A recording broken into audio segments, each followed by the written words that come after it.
When did following school rules become more important than saving your life? I was 3 bites into my turkey sandwich when my throat started tingling. Not the normal kind of tingle you get from spicy food, but that specific electric feeling I'd learned to recognize over 16 years of living with a severe peanut allergy. My hands went cold and I dropped the sandwich onto my lunch tray, while my best friend Autumn looked up from her phone with concern spreading across her face. "Something's wrong," I managed to say before my voice started sounding weird and thick like my tongue was swelling. She grabbed my water bottle and shoved it at me, but swallowing felt wrong, like there was something blocking my airway that shouldn't be there. I could feel my pulse hammering in my neck and my skin was getting hot and itchy all over, that familiar crawling sensation that meant my immune system was going haywire. The cafeteria noise seemed to get louder and more distant at the same time while I tried to remember the emergency protocol my allergist had drilled into me since I was 6 years old. My EpiPen was in my locker on the 3rd floor in the science wing, exactly where school policy required me to keep it, because medications weren't allowed in backpacks or pockets during school hours. The nurse's office had a backup, but that was on the opposite side of the building past the main entrance. Autumn was already standing up and pulling out her phone to call for help when the fire alarm exploded through the cafeteria speakers with that piercing electronic shriek that made everyone jump. The whole room erupted into chaos with chairs scraping and trays clattering as 300 students started moving toward the exits like they'd done in dozens of drills before.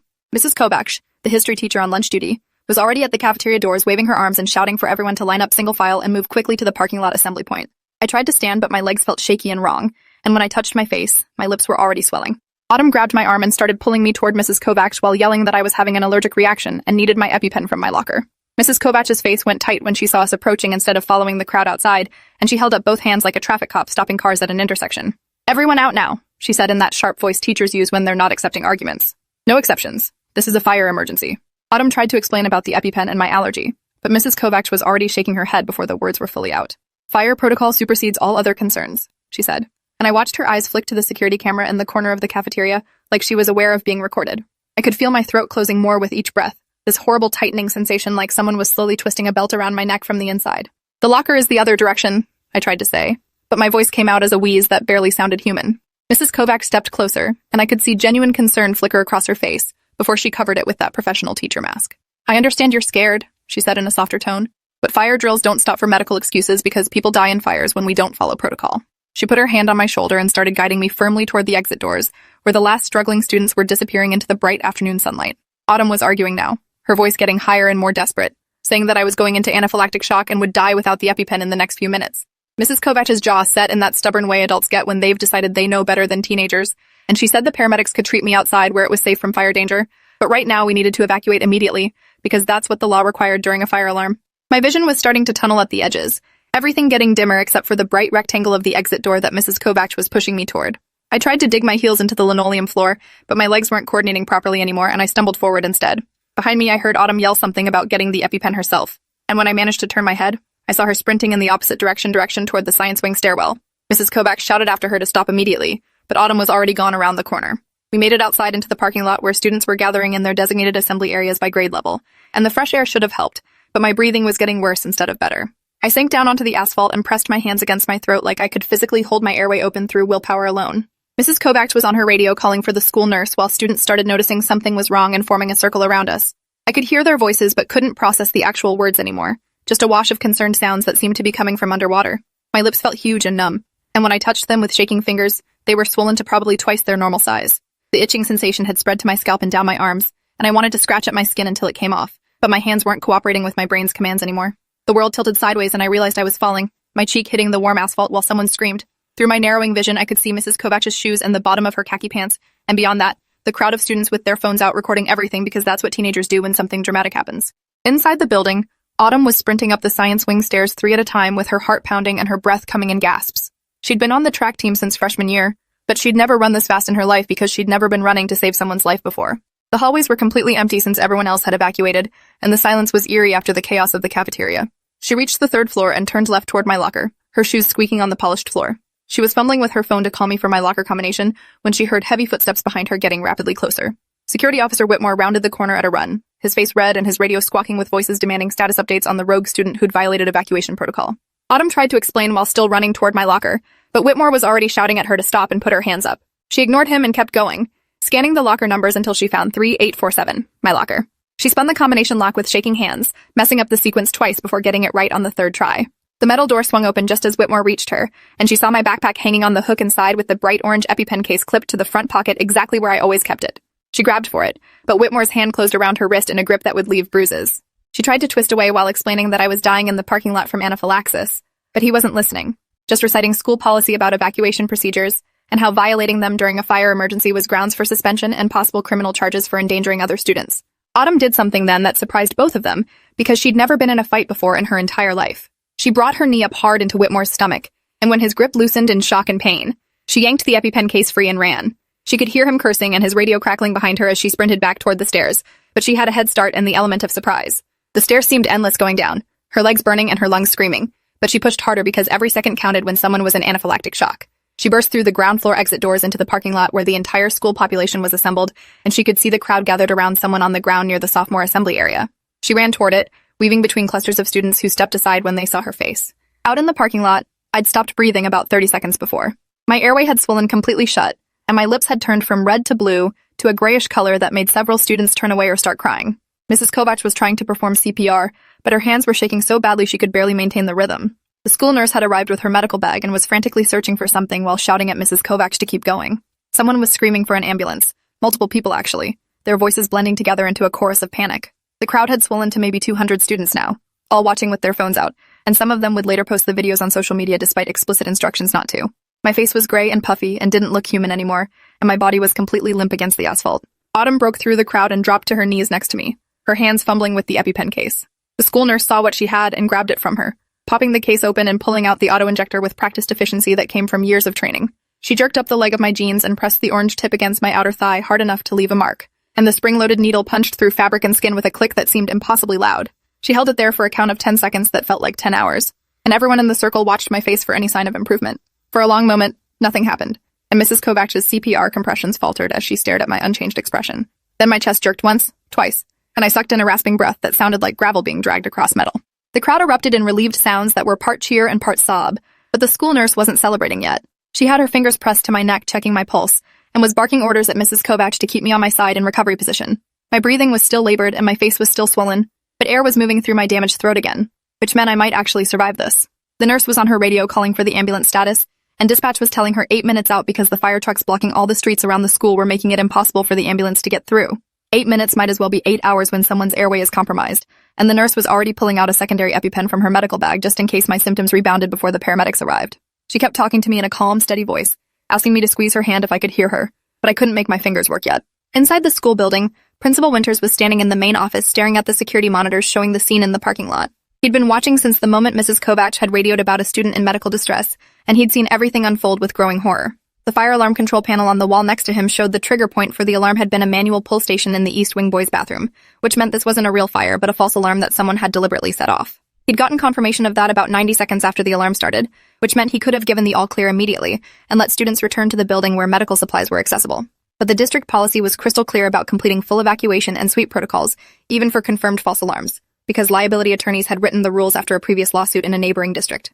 He'd made a choice to follow policy over common sense, and now a student was lying on the parking lot asphalt fighting for her life, because rules were rules, and he couldn't be seen playing favorites or bending regulations. His hand hovered over the intercom button that would broadcast an all clear to the assembled students outside, but his vice principal Judith Carver stepped in front of him and shook her head. "The fire marshal hasn't arrived yet to give official clearance," she said, "and if we let students back in before that happens and something goes wrong, the district will crucify us." Principal Winters looked back at the monitor showing the nurse working on me, then at his vice principal's face, and he could see his own fear reflected there. They were more scared of the lawsuits and the district administration than they were about the actual student dying in their parking lot, and both of them knew it, but neither would say it out loud. The ambulance finally arrived 7 minutes after the EpiPen injection, weaving carefully through the fire trucks that were still blocking the street even though there was no fire. 2 paramedics jumped out with equipment bags and portable monitors, and they took over from the school nurse with smooth efficiency that came from responding to allergic reactions multiple times per week in a county with 3 million people. They got an IV started in my arm and pushed a syringe of something that made my breathing ease slightly, though my throat still felt like it was lined with broken glass. One paramedic was asking me questions about what I'd eaten, and when symptoms started, while the other one was listening to my lungs with a stethoscope and frowning at whatever he heard. They loaded me onto a stretcher and into the ambulance while Autumn followed alongside, refusing to let go of my hand even when the paramedic said only family was allowed to ride along. Mrs. Kovacs stood in the parking lot watching the ambulance pull away with lights flashing, and her hands were still shaking from the CPR compressions she'd performed. Around her, students were starting to break formation and cluster in groups talking about what they'd just witnessed, and several teachers were trying to restore order without much success. The fire marshal's car pulled up, and he spent 20 minutes walking through the building with Principal Winters before giving the all-clear that would let students return inside. By that point, lunch period was over, and the afternoon schedule was completely disrupted. But none of that mattered because everyone was still thinking about the girl who'd almost died because someone pulled a fire alarm as a prank. Security footage from the East Wing bathroom showed Caleb Winters, the principal's own son, pulling the alarm and then walking away with a smirk on his face like it was the funniest thing he'd ever done. At the hospital, doctors kept me in the emergency department for 6 hours running tests and monitoring my breathing while my parents sat in uncomfortable chairs beside my bed, looking simultaneously relieved and furious. My mom kept stroking my hair and asking if I needed anything while my dad was on his phone researching allergic reaction protocols and school liability laws with the single-minded intensity of someone planning a lawsuit. The ER doctor explained that I'd been clinically dead for approximately 3 minutes before the EpiPen reversed the anaphylaxis, and they were concerned about potential hypoxic brain injury from oxygen deprivation. They wanted to keep me overnight for observation and would schedule an MRI for the next morning to check for any damage, though they were cautiously optimistic since I was alert and responsive now. My throat still felt wrong, swollen and painful when I swallowed, and my voice came out raspy like I'd been screaming for hours even though I'd barely been able to make sound during the actual emergency. Autumn had been allowed to stay with me after my parents arrived and gave permission, and she sat in the corner of the exam room looking traumatized by everything she'd witnessed. She kept apologizing for not getting to my locker faster, for not fighting harder against Whitmore, for any delay that might have made my condition worse. I tried to tell her she'd saved my life and I'd probably be dead without her willingness to violate every school rule, but she just shook her head and said she should have grabbed the EpiPen sooner. My mom thanked her probably 15 times in the first hour, crying every time she looked at Autumn and imagined the alternative timeline where my best friend hadn't been brave enough to run back into the building. My dad was already talking about pressing charges against the school for negligence and against whoever had pulled the fire alarm for reckless endangerment, his lawyer voice coming out even though he normally practiced corporate contract law. The hospital social worker came by around 8 p.m. to take my statement about what happened, and she recorded everything on a tablet while asking careful questions about the timeline and the school's response. She wanted to know if Mrs. Kovacs had been told explicitly about my allergy and need for the EpiPen, and I confirmed that Autumn had explained the situation clearly multiple times. The social worker's face remained neutral and professional, but I could see something shift in her expression when I described how Mrs. Kovacs had physically guided me away from my locker toward the exit, despite knowing I was in anaphylaxis. She asked about school policies regarding medication storage and whether I'd ever been prevented from accessing my EpiPen before, and I explained the rule about keeping all medications in lockers or the nurse's office rather than carrying them personally. She wrote everything down and said a copy of this report would go to the school district and the state education department as part of a required investigation into the incident. That night, lying in the hospital bed with monitors beeping and IV fluids dripping into my arm, I couldn't stop thinking about those minutes in the parking lot when I couldn't breathe. The feeling of my throat closing and my vision darkening while surrounded by 400 people who couldn't help me would probably haunt my dreams for years. I kept touching my throat and my lips, which were still swollen but slowly returning to normal size, and the physical sensation grounded me in the present moment where I was alive and breathing. My mom had fallen asleep in the chair beside my bed with her head tilted at an awkward angle that would give her a stiff neck, but I didn't wake her because she needed the rest after spending hours oscillating between terror and relief. My phone had been buzzing constantly with messages from classmates asking if I was okay, and when I finally checked it around midnight, I saw that Autumn had already been suspended pending investigation into her assault of Security Officer Whitmore and violation of evacuation protocols. The next morning, the MRI results came back clear with no signs of brain damage from the oxygen deprivation, which the neurologist said was incredibly lucky, given how long I'd been without adequate airflow. He explained that younger brains were more resilient to hypoxic injury than older ones, and 3 minutes was right at the edge of the window where permanent damage usually occurred. They discharged me around noon with prescriptions for steroids and antihistamines and strict instructions to follow up with my allergist within 48 hours, and my parents drove me home in complete silence because no one knew what to say about how close I'd come to dying. Our house felt different when we pulled into the driveway, like returning to a place I'd left years ago instead of just yesterday. And I noticed details I'd never paid attention to before, like how the oak tree in the front yard had branches that could break in a strong storm, or how the mailbox post was starting to rot at the base. My phone started blowing up the moment we got home with messages from students at school who'd witnessed the whole thing, and several of them sent me the videos they'd recorded of me lying unconscious in the parking lot with my face gray and swollen. Watching myself almost die from an outside perspective was surreal and horrifying, and I could see the exact moment when the EpiPen took effect, and my chest started moving again. The videos had already been shared hundreds of times despite the school's demand that students delete them, and several local news stations had picked up the story about a student nearly dying during a fire drill. The comment sections were splitting into camps, with some people saying I should have followed evacuation procedures, and others arguing that medical emergencies should override fire safety protocols, and reading strangers debate whether my life was worth bending rules for made me feel sick in a completely different way than the allergic reaction had. That afternoon, a letter arrived by certified mail from the school district's legal department, informing my parents that I was suspended for 3 days for failure to comply with mandatory evacuation procedures during a fire emergency. The letter cited specific district policy codes and state fire safety regulations, and it emphasized that all students must follow emergency protocols, without exception, to ensure collective safety during crisis situations. My dad read the letter aloud in a voice that got progressively angrier with each paragraph, and when he finished, he threw it across the kitchen where it hit the refrigerator and slid to the floor. My mom picked it up and read it again more slowly, and I watched her face transform from confusion to fury as the implications sank in that the district was punishing me for nearly dying when their fire drill policy prevented me from accessing life-saving medication. She pulled out her phone and started calling every parent she knew from school board meetings and PTA events, and within an hour, she had 15 parents agreeing to attend the next board meeting to demand policy changes. Autumn's parents hired a lawyer the next day to fight her suspension, and the lawyer immediately requested copies of all security footage and radio communications from the incident. The footage showed Mrs. Kovacs being informed about my allergic reaction and need for an EpiPen approximately 45 seconds after the fire alarm started, which meant she knew I was in medical crisis when she forced me to evacuate toward the parking lot instead of toward my locker. It also showed Principal Winters standing in his office watching monitors and receiving confirmation that it was a false alarm within 2 minutes, then choosing to continue the full evacuation protocol instead of giving an all-clear that would have let students access the building. The lawyer filed formal complaints with the state education department and sent demand letters to the district requesting immediate policy revision and threatening litigation if Autumn's suspension wasn't rescinded and expunged from her record within 48 hours. The backlash hit the school fast and hard, starting with local news coverage that spread to regional stations and then national outlets picking up the story about a student dying for 3 minutes because school rules prevented access to emergency medication during a false fire alarm. The district's communications department issued a statement defending their evacuation policies and emphasizing that fire safety regulations existed to protect all students. But the statement only made things worse because it seemed to prioritize hypothetical fire danger over actual anaphylactic shock that had measurably killed a student. Parents started organizing protests outside the district office demanding that Principal Winters be fired and policies be changed immediately. And several teachers who'd witnessed the incident came forward anonymously to say they'd been uncomfortable with how it was handled but felt powerless to intervene against direct orders from administration. The story got picked up by national allergic reaction advocacy groups, who used it as an example of how schools were failing students with life-threatening medical conditions through inflexible policies that didn't account for emergency situations.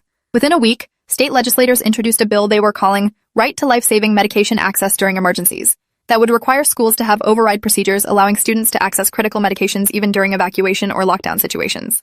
The bill specifically named my case as inspiration for the legislation, and my parents were invited to testify before the State Education Committee about what happened and how policy could be improved. My mom prepared a detailed timeline with medical records and witness statements, and my dad worked with Autumn's lawyer to compile all the security footage and communications that showed where exactly the system had failed. The committee hearing was scheduled for the following month, and in the meantime, our school district was under intense scrutiny from both state education department investigators and media outlets looking for any additional angles to the story. At school, when I finally returned after the suspension ended, students treated me like I was made of glass and might shatter at any moment. They stepped aside in the hallways to give me space and spoke to me in careful voices like I was recovering from trauma rather than just an allergic reaction, though I suppose nearly dying probably did count as traumatic. Mrs. Kovacs was on paid administrative leave pending investigation, and a substitute teacher had taken over her classes, and the few times I saw her in the building before her leave started, she couldn't make eye contact with me. Security Officer Whitmore was still at school but had been reassigned to the parking lot entrance instead of hallway patrol, and he gave Autumn a wide berth whenever their paths crossed in the building. Principal Winters was still in his office but looked 10 years older than he had before the incident, with dark circles under his eyes and a permanent stress line between his eyebrows that hadn't been there before. The cafeteria became a minefield of anxiety because I couldn't stop thinking about cross-contamination and whether my food might contain hidden allergens that could trigger another reaction. I'd switched to bringing lunch from home in a sealed container that I prepared myself, and I sat at a corner table away from other students who might have food I was allergic to nearby. Autumn sat with me every day despite me telling her she didn't have to isolate herself from our other friends, and she'd brought her own safe lunches in solidarity, even though she didn't have any food allergies. The cafeteria staff had been instructed to be extra careful about allergen warnings after my incident, but I noticed they still weren't separating utensils between different food stations, which meant cross-contamination remained a real possibility that could put me right back in the hospital or worse. My therapist, who I started seeing at my parents' insistence 2 weeks after the incident, explained that what I was experiencing was post-traumatic stress, and that my hypervigilance about food safety was a normal trauma response to nearly dying from eating something contaminated with allergens. She taught me breathing exercises and grounding techniques for when the panic would spike, but nothing really helped with the constant low-level anxiety that followed me through every school day. I'd been evaluated by a cardiologist because of the 3 minutes without oxygen, and while the test showed no permanent heart damage, she'd recommended I avoid intense physical activity for at least 6 weeks while my body recovered from the shock of the anaphylaxis. That meant no gym class and no after-school sports, which effectively isolated me even further from normal teenage life and made me feel like I was existing in some weird quarantine space separate from everyone else. The investigation results came out 6 weeks after the incident, and they were damning in ways that surprised no one who'd actually witnessed what happened. The state education department found that my school district had violated multiple regulations around accommodating students with life-threatening medical conditions, and that their fire evacuation policy created dangerous situations for students needing emergency access to medications or medical equipment. Principal Winters was found to have acted negligently by continuing the full evacuation protocol after confirming it was a false alarm, especially given that he'd been informed about my medical crisis within minutes of it starting. Mrs. Kovacs received a written reprimand that would stay in her permanent file and was required to complete 20 hours of training on medical emergency response before she could return to teaching duties. Security Officer Whitmore was suspended for 2 weeks without pay for using excessive force against Autumn when she was attempting to help during a medical emergency, and he was required to undergo retraining on appropriate use of force policies. The student who'd pulled the fire alarm as a prank turned out to be Caleb Winters, Principal Winters' 17-year-old son, which explained why the investigation had moved so slowly initially. Caleb was expelled from our school and charged with reckless endangerment and filing a false fire alarm, both misdemeanors that could result in juvenile detention depending on how the judge ruled. His father, Principal Winters, announced his resignation the same day Caleb's identity became public, though the district allowed him to characterize it as early retirement, rather than being forced out, which meant he'd keep his pension and benefits. The whole situation felt like a house of cards collapsing, with each revelation leading to another layer of administration trying to protect themselves from liability, rather than taking responsibility for the systems that had nearly killed me. My parents' lawsuit against the district was settled out of court for an undisclosed amount that covered all my medical bills and therapy costs, plus additional damages that my parents put into a trust fund for my college education. As part of the settlement, the district agreed to implement new medical emergency protocols that would allow students with documented medical conditions to access their medications immediately, even during evacuation or lockdown situations. They also agreed to train all staff on recognizing anaphylaxis symptoms and administering emergency epinephrine, and they would stock EpiPens in multiple locations throughout the building, rather than just in the nurse's office. Autumn's suspension was expunged from her record, and she received a formal letter of apology from the new interim principal, acknowledging that her actions had saved my life and should never have resulted in disciplinary action. The state legislation inspired by my case passed both houses and was signed into law 5 months after the incident, creating new requirements for how schools across the state must handle medical emergencies during safety drills. The law specifically mandated that medical needs must be prioritized over drill compliance, and that schools must have clear protocols for students to access life-saving medications immediately, without requiring permission or following normal evacuation routes. Advocacy groups called it a landmark victory for students with disabilities and medical conditions, and my family was invited to the signing ceremony, where the governor thanked us for turning a personal tragedy into systemic change that would protect thousands of other students. Standing there in the Capitol building with cameras flashing while the governor signed paperwork with my name attached to the bill felt surreal, like I was watching someone else's life instead of living my own. A year later, I can walk past the cafeteria without my heart racing quite as badly, and I've stopped having nightmares about the parking lot every single night. I still carry my EpiPen everywhere now despite the old rule having been changed, and I've developed anxiety around fire alarms that probably won't go away for years based on what my therapist says about trauma responses. Autumn and I are still best friends, maybe even closer now because of what we went through together, and she jokes sometimes about her brief career as a vigilante medication runner, even though I know the whole incident traumatized her almost as much as it did me. Mrs. Kovacs transferred to a different school district after completing her required training, and I heard through the parent gossip network that she tells people she doesn't want to talk about what happened during her time at our school. The cafeteria staff still knows my face and goes out of their way to confirm that my food is safe. And I've gotten better at advocating for my needs rather than hoping adults will protect me when systems fail. The scar tissue in my throat makes swallowing uncomfortable sometimes, a permanent reminder of how close I came to not surviving that lunch period. And my allergist says I'll need to be even more careful going forward because my next reaction could be worse than the first one. My parents have become advocates for other families dealing with the school system, and my mom serves on a state committee reviewing policies around disability accommodation and emergency medical access in educational settings. The whole experience taught me that rules are made by people and can be changed by people, but sometimes it takes nearly dying before anyone pays attention to the ways those rules can fail the students they're supposed to protect. I graduated last spring and I'm starting college in a few weeks at a school 3 states away, and I've already met with their disability services office to make absolutely certain they understand my medical needs and have protocols in place that prioritize my life over their rules. Appreciate you watching this far. If you enjoyed it, drop a like, leave a comment, and subscribe so you won't miss the next story.